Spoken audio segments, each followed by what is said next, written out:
À première vue, tout semble sous contrôle. Les bourses montent, les ministres assurent que l'inflation est sous contrôle et les journaux parlent de reprise économique. Mais si je te disais que derrière ces gros titres rassurants, il existe déjà des signaux discrets d'une tempête financière sur le point d'éclater, et comme toujours, ces signaux apparaissent d'abord pour ceux qui savent tout regarder.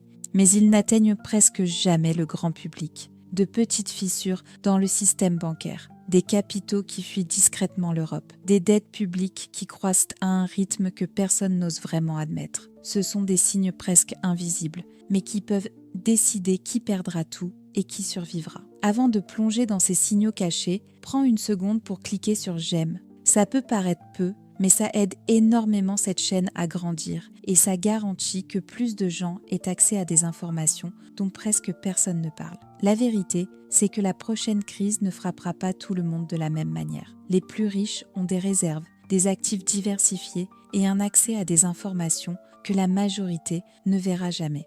Les plus pauvres vivent déjà avec peu et d'une certaine façon ont moins à perdre. Mais la classe moyenne, elle est toujours en première ligne. Elle travaille, paie des impôts, croit que le système va tenir jusqu'à ce que, soudainement, tout s'effondre. C'est pourquoi, dans cette vidéo, nous allons analyser les signaux cachés déjà présents et montrer pourquoi la prochaine crise financière pourrait frapper de plein fouet la classe moyenne. Et surtout, comment tu peux te préparer avant qu'il ne soit trop tard. Les chiffres officiels peuvent sembler calmes, mais il suffit de regarder d'un peu plus près pour voir les fissures. Les taux d'intérêt montent et restent élevés. La Banque centrale européenne a récemment maintenu ses taux directeurs au-dessus de 4%, même avec une économie affaiblie. Cela signifie une chose simple, emprunter coûte plus cher, refinancer ses dettes devient un fardeau. Tu as déjà senti dans ton portefeuille que tes mensualités deviennent plus lourdes à payer? Ce n'est pas un détail, c'est un symptôme. Pendant ce temps,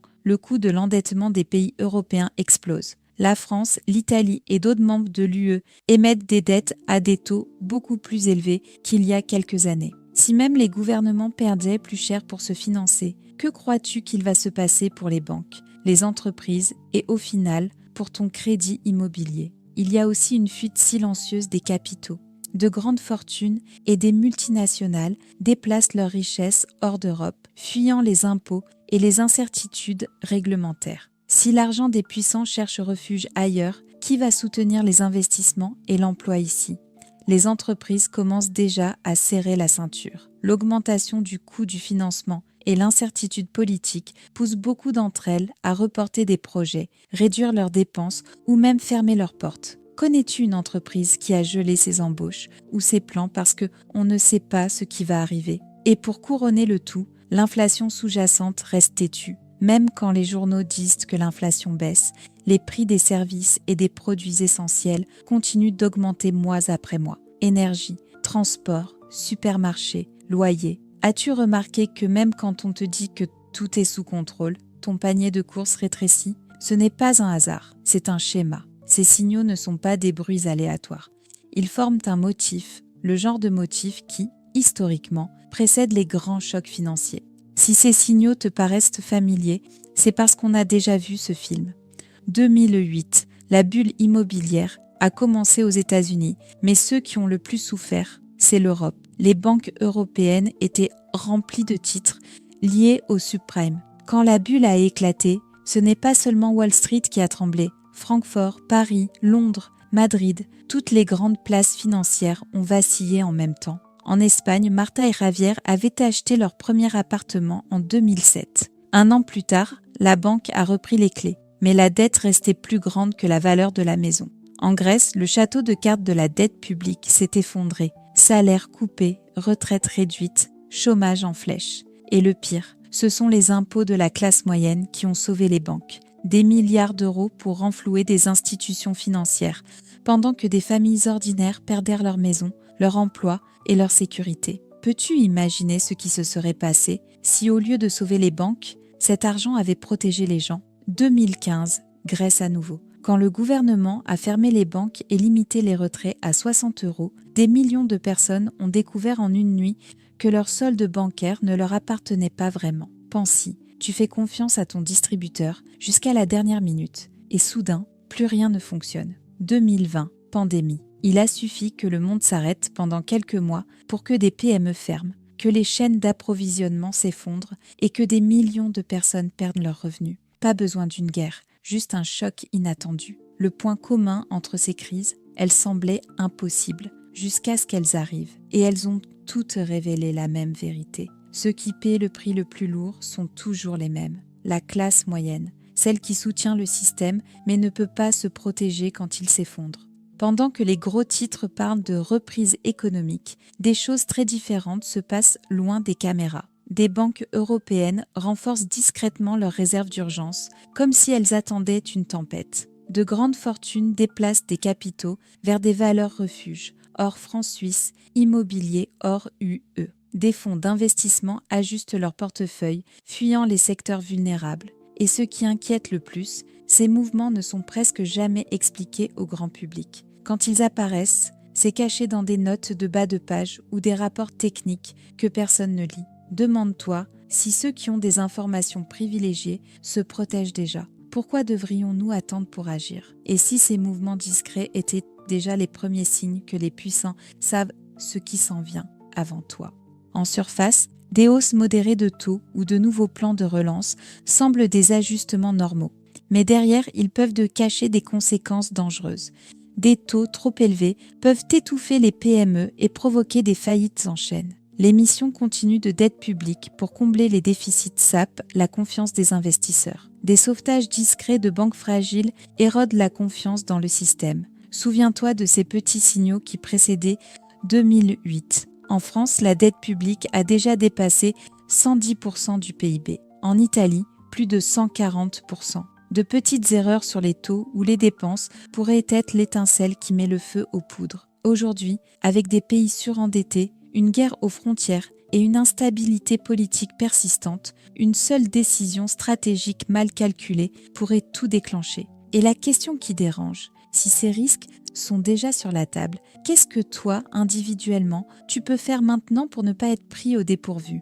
Maintenant, respire profondément et réfléchis avec moi. Tu vas attendre que le prochain séisme financier arrive, ou tu vas commencer aujourd'hui à bouger tes pièces, parce qu'il ne s'agit pas seulement de où investir.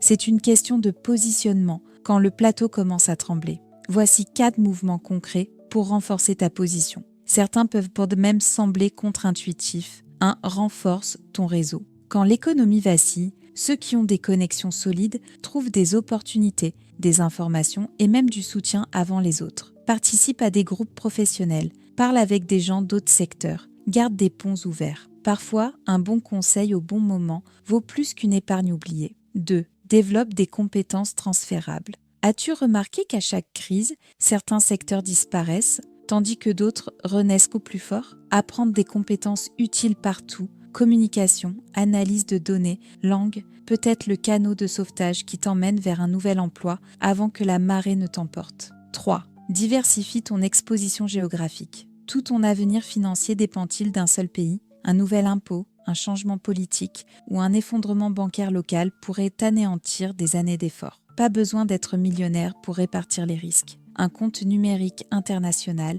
de petits investissements hors de ta devise ou même une formation qui te permette de travailler à distance peuvent déjà ouvrir des portes. 4. Maintiens une liquidité stratégique. As-tu pensé qu'au moment où tout s'écroule, ceux qui ont du cash achètent à bas prix et ceux qui n'en ont pas implorent un crédit hors de prix? Une réserve de liquidité, pas toute ton épargne, mais une partie, te permet d'agir pendant que les autres gèlent. Lors de la dernière crise, ceux qui avaient 5 000 € de côté ont tenu le coup. Et toi, pourrais-tu tenir? Le point commun entre toutes ces idées, elles exigent une action maintenant, quand tout semble encore sous contrôle. Et c'est exactement pourquoi si peu de gens bougent, et pourquoi tant d'autres sont pris au piège. Au final, une crise financière n'est pas seulement une affaire de graphiques et de gros titres, c'est ta vie réelle, ton frigo, ton loyer, ton emploi, ta famille. Les plus riches ont des réserves, les plus pauvres vivent déjà avec peu. Mais ceux qui portent le plus lourd fardeau sont toujours ceux qui travaillent, paient des impôts et croient qu'en faisant tout bien, ils seront protégés. Mais maintenant, tu as vu les signaux cachés. Tu sais déjà qu'attendre n'est pas une stratégie. Il suffit d'un pas, renforcer ton réseau, apprendre de nouvelles compétences, répartir tes risques, garder de la liquidité pour sortir de la file des imprudents. Souviens-toi de ce qui s'est passé en Grèce, des avertissements ignorés en 2008. La prochaine fois, tu n'as pas besoin d'être celui ou celle qui sera pris de court. Lors de la prochaine crise, la différence ne sera pas entre riches et pauvres, mais entre préparés et impréparés. De quel côté veux-tu être ? Si cette vidéo t'a ouvert les yeux, mets un like, partage-la avec quelqu'un qui doit entendre ce message et écris en commentaire. Quelle stratégie vas-tu mettre en place en premier ? Parce que plus de gens comprennent les règles du jeu, moins nous sommes tous vulnérables.